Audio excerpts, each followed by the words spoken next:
हमको एक कथा याद आ गई। वृंदावन की बात है। वृंदावन में एक महात्मा रहते थे, उनका नाम था रामदास। बड़े सिद्ध महात्मा, झोपड़ी में रहते थे, नाम रामदास। आहा, परम वैष्णव, ठाकुर जी की भक्ति करते, सदैव श्री राधा कृष्ण के गीत गाते। एक छोटे से सालिग्राम जी उन्होंने रख रखे थे। अकिंचन महात्मा, फक्कड़ महात्मा, झोपड़ी में रहते थे। ध्यान से सुनना, गुरु कृपा क्या होती। झोपड़ी में रहते थे भैया। उनका एक चेला था। आहा, चेला बड़ा सरल भोला ही था, सीधा साधा। उसे गुरुजी के अलावा कोई काम नहीं। पर गुरुजी नियम के बहुत पक्के थे। सुबह 4 बजे उठ जाएं, ब्रह्म मुहूर्त में स्नान करें, ठाकुर जी को भी स्नान करावें, बढ़िया ठाकुर जी को श्रृंगार करावें, बढ़िया ठाकुर जी को इत्र फुलेल लगावें, बढ़िया ठाकुर जी को बाल भोग लगावें, बढ़िया ठाकुर जी के कीर्तन गावें, बढ़िया ठाकुर जी को मधुर मधुर मधुराष्टकम, अधरम मधुरम वदनम मधुरम आदि आदि श्लोकों का गायन सुनावे। शिष्य उनका बड़ा सीधा। शिष्य का काम था भोजन बनाना, गुरुजी की सेवा करना, और गुरुजी जब शाम को लेट जाएं तो चरणों की सेवा करना। आहा, पर गुरुजी का एक नियम बड़ा कठोर था कि जो रसोई बनेगी वो रसोई कोई बनते हुए ना देख पाए, जब तक ठाकुर जी को भोग ना लग जाए। पंडित जी बहुत ध्यानपूर्वक सुनना। साधु का नियम यदि पक्का हो तो साधु है। लंगोट का पक्का और नियम का पक्का साधु होना चाहिए। साधु को एक ही भय रहता, बदनाम ना हो जाए। साधु को एक भय रहता, बदनाम ना हो जाए। और साधु को यदि अपनी साधना करनी है तो एक बात याद रखना चाहिए, भोजन और भजन दोनों पर कंट्रोल रखना चाहिए। दोनों पर कमान हो, भोजन पर भी भजन पर भी कमान हो। भोजन पाओ। अभी हम प्रसाद पा रहे थे तो एक दिन हमसे इन्होंने पूछा कि आप खाली थाली क्यों मंगाते हो। हमने कहा भैया पहले हमारी मूर्खता थी, अब हमारी मूर्खता कम हो गई है। भोजन उतना ही लो थाली में जो व्यर्थ ना जाए नाली में। तो उन्होंने कहा वाह, आपका तो हम प्रसाद पा लेंगे। हमने कहा अभी हम भी चेला हैं, गुरु नहीं बने। हम भी सन्यासी बाबा के चेला हैं। हम जब गुरु बन जाएं तब तुम्हें हम जूठा प्रसाद देंगे, अभी क्षमा करो। आहा, धन्य है श्री रामदास जी महात्मा। उनका नियम था कोई प्रसाद बनते ना देखे, झोपड़ी में प्रसाद बनता। आहा, एक दिन की बात है, महात्मा जी साधना में बैठे थे। इनका चेला भोला रोज चौका चूल्हा करके लकड़ी लगाकर भगवान को प्रसाद बना रहा था भैया। और प्रसाद बना करके वो लकड़ी लेने थोड़ा दूर चला गया। उतने में कुछ अंग्रेज आए। अंग्रेजों ने क्या किया, घास फूस की झोपड़ी को ऐसा धुआं देखा तो झोपड़ी तो घास फूस की थी, बड़े फक्कड़ महात्मा। तो झोपड़ी को ऐसे घास को एक तरफ करके झांक लिया। और जैसे ही झांका भैया, झांक करके जैसे ही वो अंग्रेज गए, चेला तो लकड़ी लेने आया। जब तक अंग्रेज चले गए, इधर गुरुजी को पता लग गया। गुरु तो सब जानते ना, गुरुजी को पता लग गया। दौड़े दौड़े गुरुजी बाहर आए। भोला जी जी जी गुरुजी, जी गुरुजी, एक बात बताओ, तुम आजकल बहुत नालायक हो गए हो, बहुत मूर्ख हो गए हो, क्या बात है?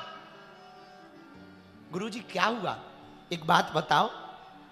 आजकल सेवा में तुम बहुत सावधान नहीं हो, बहुत सजग नहीं हो। हमारे ठाकुर जी की सेवा बन रही थी, कोई झांक गया, तुमने ध्यान तक नहीं दिया। बोले गुरुजी हम लकड़ी लेने गए थे। इतना कह पाते तब तक गुरुजी को बड़ा आवेश आ गया, बहुत गुस्सा आई। वहीं पे एक डंडा पड़ा हुआ था, वो उठा करके पीटने लगे। इतना पीटा, इतनी मार लगाई, इतनी मार लगाई कि गुरुजी का हाथ दर्द करने लगा और बेचारा चेला गिर पड़ा। सत्य घटना बता रहे हैं, ध्यान से सुनना। चेला जमीन पर गिर गया, शरीर में रक्त हो गया, बेहोश हो गया। गुरुजी मारे क्रोध के डंडा को फेंक करके अंदर चले गए। आहा, भोला को बहुत बुरा लगा। आंखों में आंसू, शरीर में चोट, रोता हुआ शरीर को फटकार कर ऊपर उठा। भैया ऊपर उठ करके तुरंत गया, रसोई को साफ किया, फिर से रसोई जितनी बनाई थी वो गौ माता को खिला दी, फिर से नया चौका चूल्हा किया, बर्तन को साफ किया, फिर से रसोई बनाई। रसोई बना करके उसने तैयार की, तैयार करके थाली लगाकर लेकर गया। तब तक शाम हो गई, 4-5 बज गए। गुरुजी ने थाली ली, ठाकुर जी के सामने रखी, ठाकुर जी को भोग लगाया और भोग लगाकर गुरुजी आज थोड़ा जल्दी लेट गए। जैसे ही जल्दी लेटे ना भैया, वो चेला गया भोला, चरण दबाने लगा। पुराना जमाना, रात थी, लाइट तो थी नहीं, दीपक जल रहा था। दीपक की रोशनी में ठीक से चेहरा दिखाई नहीं पड़ रहा था, लेकिन वो चरण दबाते दबाते ना उसकी आंखों से टप टप आंसू बह रहे थे। एक आंसू की बूंद गुरुजी के चरणों पे गिर गई। जैसे ही चरणों पे गिरी तो गुरुजी ने पूछा, भोला क्या बात है, तबीयत तो ठीक है, तू रो रहा है, क्यों रो रहा बेटा? ये देख तेरे आंसू गिर रहे हैं, क्या बात है? मैंने तुझे आज बहुत पीट दिया इसलिए रो रहा।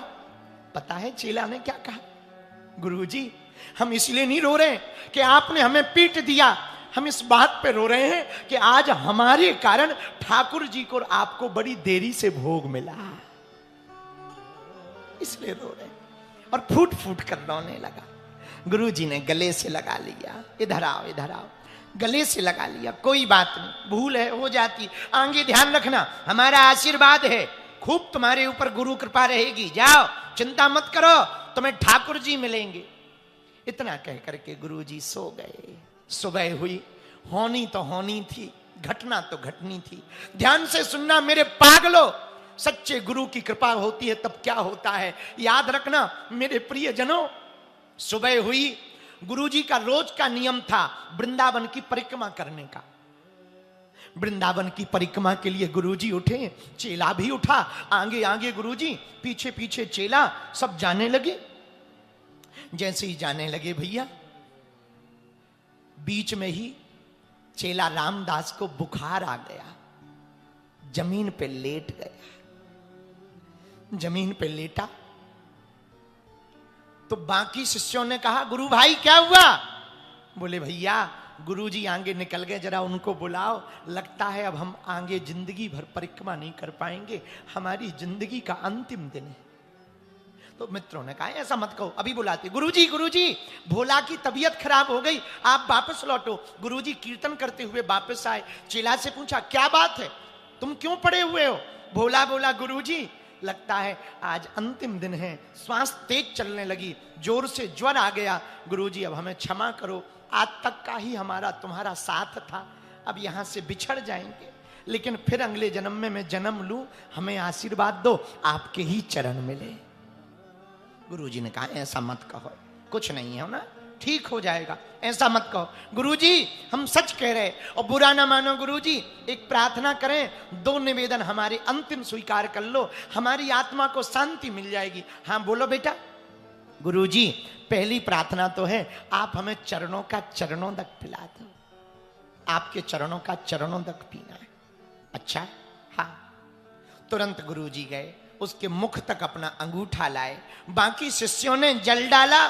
भैया उसने चरणामृत पिया। जैसे ही चरणामृत पिया तो बोला गुरुजी अब दूसरी प्रार्थना और सुनो, मैं अपने प्राण आपको देखते हुए निकालना चाहता हूं, बुरा ना मानो तो आप हमारे सामने खड़े हो जाओ।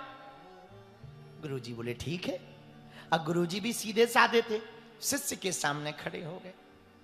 जैसे ही पैरों के पास खड़े हुए भोला के, तुरंत ये उठने की कोशिश करता हुआ हाथ उठा के बोला गुरुजी गुरुजी हम आपको देखते हुए प्राण त्यागना चाहते हैं, किसी दूसरे को देखते हुए प्राण नहीं त्यागना चाहते। गुरुजी बोले यहां तो हम ही है, दूसरा कोई है नहीं।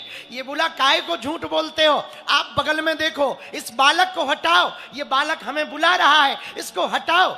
गुरुजी ने देखा इधर तो कोई नहीं। गुरुजी आप दाहिनी तरफ देखो, देखो सामरा सामरा बालक खड़ा है, मोर मुकुट पहने हुए हैं, बंसी लिए हुए हैं, हमको बुला रहा है।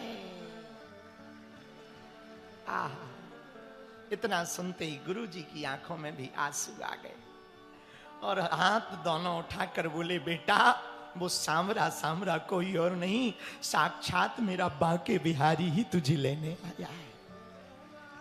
मेरा कन्हैया तुझे लेने आया है, मेरा ठाकुर तुझे लेने आया। इतना कह के उसके प्राण पखेरु उड़ गए और शरीर पूरा हो गया। भैया, इस कथा का आशय बताऊं? ये सत्य घटना है।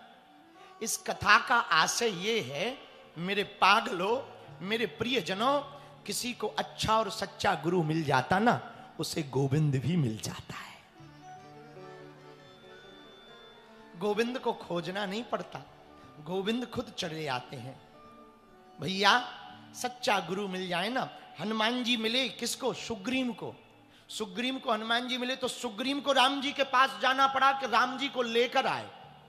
बोलिए, हनुमान जी लेकर आए ना?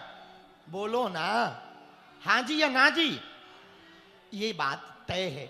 यदि हम हनुमान जी के शरण को पकड़ लेंगे, हनुमान जी के चरण को पकड़ लेंगे, वो राम जी से भी मिलवा देंगे। बालाजी महाराज के कृपा पात्र बागेश्वर धाम पीठाधीश्वर परम पूज्य धीरेन्द्र कृष्ण शास्त्री जी महाराज का पावन संकल्प। मध्य प्रदेश में छतरपुर के ग्राम गढ़ा में बनेगा विश्व स्तरीय कैंसर अस्पताल एवं रिसर्च सेंटर, जिसकी आधारशिला देश के यशस्वी प्रधानमंत्री नरेंद्र मोदी जी के कर कमलों से रखी जा चुकी है। 200 करोड़ रुपए की लागत वाले 100 बेड के इस अस्पताल में गरीबों का होगा मुफ्त इलाज। ये बहुत बड़ा अवसर है, बहुत बड़ा काम है। संकल्प बड़ा हो, संतों के आशीर्वाद हो, प्रभु की कृपा हो, तो समय सीमा में सब पूर्ण होता है। हमारे प्रियजनों, बागेश्वर धाम पूरे भारत के लोगों, अभी तक अस्पतालों में मंदिर थे, अब मंदिर में अस्पताल होगा। कैंसर हॉस्पिटल निर्माण हेतु सहयोग देकर पुण्य के भागी बने।